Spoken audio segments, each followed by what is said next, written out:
Nesse vídeo eu vou falar sobre a pena de morte no Brasil, que é realizada através de fuzilamento, e também sobre a pena de caráter perpétuo. Será que alguém pode ser condenado à prisão pelo resto da sua vida?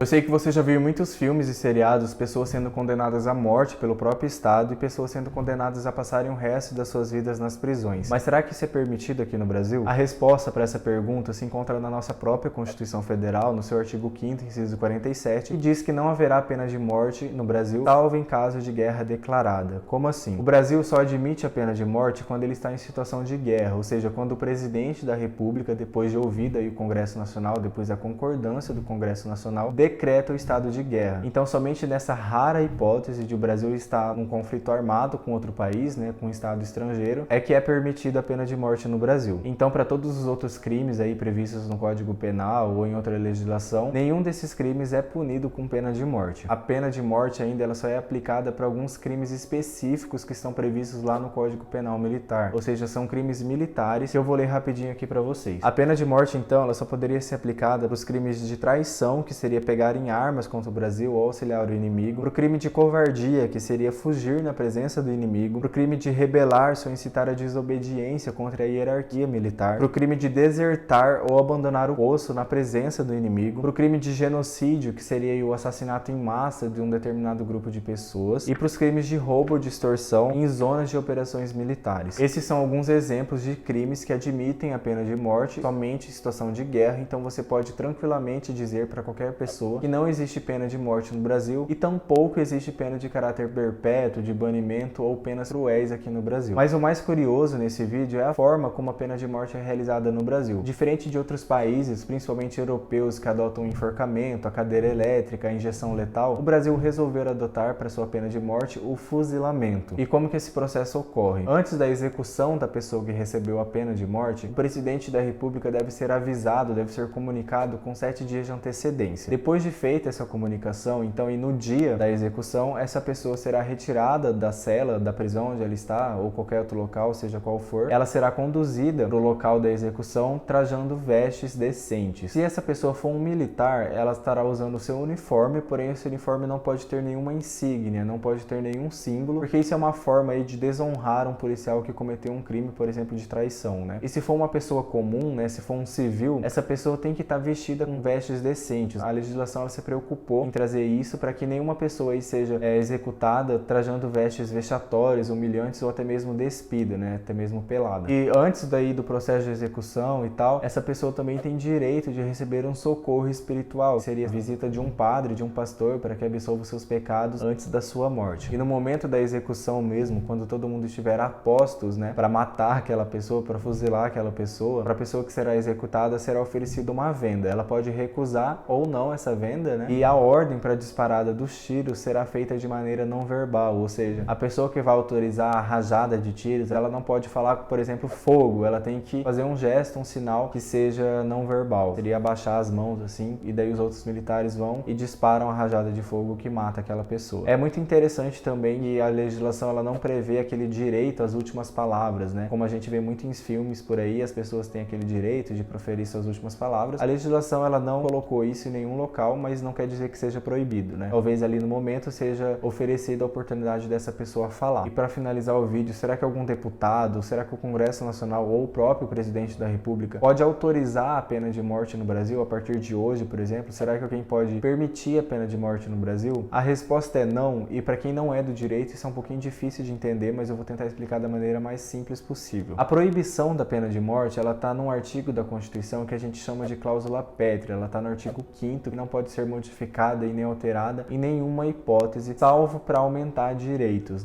E como a gente está falando de pena de morte, isso não seria um direito e sim uma punição. Então, por essa razão, não pode ser estatuída a pena de morte no Brasil, a menos que se crie uma nova Constituição, o que seria altamente temerário. Mas agora eu quero que vocês deixem a opinião de vocês aqui no comentário, dizendo se vocês são a favor da pena de morte ou de caráter perpétuo no Brasil, e se vocês acham que esses tipos de pena deveriam ser aplicados em algumas situações, como por exemplo, pena de morte somente somente para crimes hediondos, ou então para quem cometer terrorismo, para um pai que estupra uma filha, para uma pessoa que mata sua família inteira. Enfim, você acha que em alguma hipótese, em alguma situação, a pena de morte deveria ser aplicada? Deixa seu comentário aqui. E se você gosta do conteúdo que eu produzo aqui no YouTube, e se você quer me ajudar a disseminar esse conteúdo para mais pessoas, eu só peço que você se inscreva no canal. E se você gostou desse vídeo, que você deixe o seu like, porque isso me ajuda demais. O meu nome é Lucas Portela e eu ajudo pessoas a entenderem e exigirem os seus próprios direitos. Até o próximo vídeo.